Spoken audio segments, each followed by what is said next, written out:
ಹರಿ ಓಂ ನಮಸ್ತೆ. ನನ್ನ ಹೆಸರು ನಾದೇಶ ಉಪಾಧ್ಯ. ಇವತ್ತು ಕೊರೋನಾ ಕಲಿಸಿದ ಪಾಠಗಳು ಈ ವಿಷಯದ ಬಗ್ಗೆ ನನ್ನೆರಡು ಅನಿಸಿಕೆಗಳನ್ನು ಹೇಳಲು ಇಚ್ಛಿಸುತ್ತೇನೆ.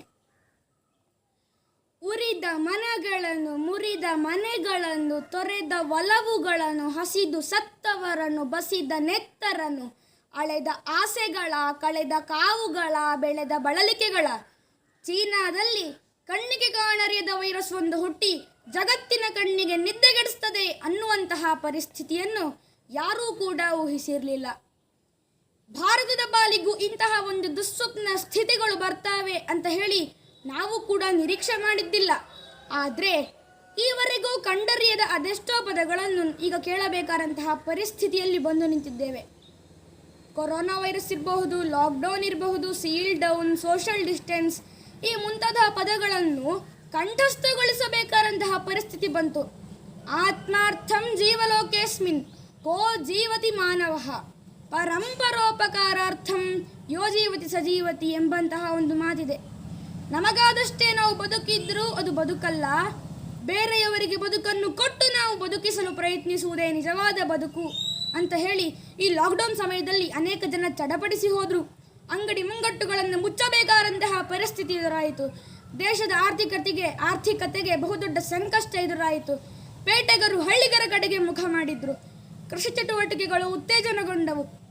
ಇಂತಹ ಸಮಯದಲ್ಲಿಯೂ ಕೂಡ ಸಾವಿನ ಭಯದಲ್ಲಿ ಸೋತು ಹೋದೆವು ಎಂಬ ನಿರೀಕ್ಷೆಯಲ್ಲಿಯೂ ವೈದ್ಯರು, ದಾದಿಯರು, ಆಶಾ ಕಾರ್ಯಕರ್ತೆಯರು, ಪೊಲೀಸರು, ಸಫಾಯಿ ಕರ್ಮಚಾರಿಗಳು, ಬ್ಯಾಂಕ್ ನೌಕರರು, ಶಿಕ್ಷಕರು ಮುಂತಾದವರು ಕೊರೋನಾ ವೈರಸ್ ವಿರುದ್ಧ ಹೋರಾಡಿದರು. ಇದು ಮಾನವೀಯತೆ. ಆ ಸಂದರ್ಭದಲ್ಲಿ ಅನೇಕ ರಾಜ್ಯಗಳಿಂದ ಜನ ವಲಸೆ ಬಂದಿದ್ದರು. ಆ ನಿರ್ಗತಿಕರಿಗೆ ಸ್ಥಳೀಯ ಸಂಸ್ಥೆಗಳು, ಜನಪ್ರತಿನಿಧಿಗಳು, ಸರ್ಕಾರ ಅನ್ನದಾನವನ್ನು ಮಾಡುವುದರ ಮುಖಾಂತರ, ಅವರಿಗೆ ವಸತಿಯನ್ನು ನೀಡುವುದರ ಮುಖಾಂತರ, ಅವರಿಗೆ ಕಿಟ್ಗಳನ್ನು ನೀಡುವುದರ ಮುಖಾಂತರ ಮಾನವೀಯತೆಯನ್ನು ಮೆರೆದರು.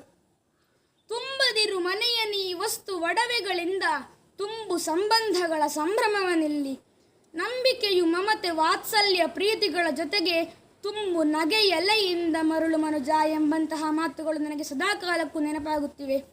ಜ್ಯೋತ್ ಸೇ ಜ್ಯೋತ್ ಜಗಾತೆ ಚಲೋ, ಪ್ರೇಮ್ ಕಿ ಗಂಗಾ ಬಹಾತೆ ಚಲೋ ಅಂತ. ಪ್ರೀತಿಯನ್ನು ಹಂಚಿ ಬದುಕಬೇಕು. ಒಂದು ಲೆಕ್ಕಕ್ಕೆ ಈ ಜಗತ್ತಿಗೆ ಮಾನವನೇ ದೊಡ್ಡ ವೈರಸ್. ಭೂಮಿಯ ಮೇಲೆ ನಿರಂತರವಾದ ದಾಳಿಯನ್ನು ಮಾಡ್ತಾ, ಪ್ರಕೃತಿಯನ್ನು ನಾಶ ಮಾಡ್ತಾ ಬದುಕ್ತಕ್ಕಂತಹ ಮನುಷ್ಯನಿಗೆ ಕೊರೋನಾ ವೈರಸ್ ಕಲಿಸಿಕೊಟ್ಟಂತಹ ಪಾಠ ದೊಡ್ಡದು. ಆ ವೈರಸ್ನಿಂದ ಕಲಿತಂತಹ ಪಾಠ ಏನು ಅಂತಂದರೆ, ಇದು ಯಾವುದೇ ಜಾತಿ, ಧರ್ಮ, ಅಧಿಕಾರ ಎಲ್ಲವನ್ನು ಕೇಳದೆ ಎಲ್ಲರಿಗೂ ಬರಬಹುದು. ಯಾರು ಈ ಸಮಯದಲ್ಲಿ ಅನೇಕ ಜನ ಮನೆಯಲ್ಲಿಯೇ ಕೂತು ಅಪ್ಪ, ಅಮ್ಮ, ಅಣ್ಣ, ಅಕ್ಕ, ತಂಗಿ ಸಂಬಂಧಗಳನ್ನು ಅರಿತು ಒಂದೇ ಮನೆಯಲ್ಲಿ ಸೇರತಕ್ಕಂತಹ ಅಥವಾ ಒಟ್ಟಿಗೆ ಊಟ ಮಾಡತಕ್ಕಂತಹ ಪರಿಸ್ಥಿತಿಗಳು ನಿರ್ಮಾಣವಾಗಬಹುದು.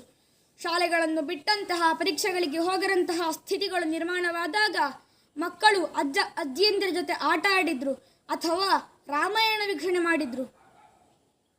ಈ ಸಂದರ್ಭದಲ್ಲಿ ನಾವು ಸೃಜನಾತ್ಮಕವಾಗಿ ಹೇಗೆ ತೊಡಗಿಸಿಕೊಳ್ಳಬೇಕು ಎಂಬುದು ಈ ವೈರಸ್ ಕಲಿಸಿಕೊಟ್ಟಿತು.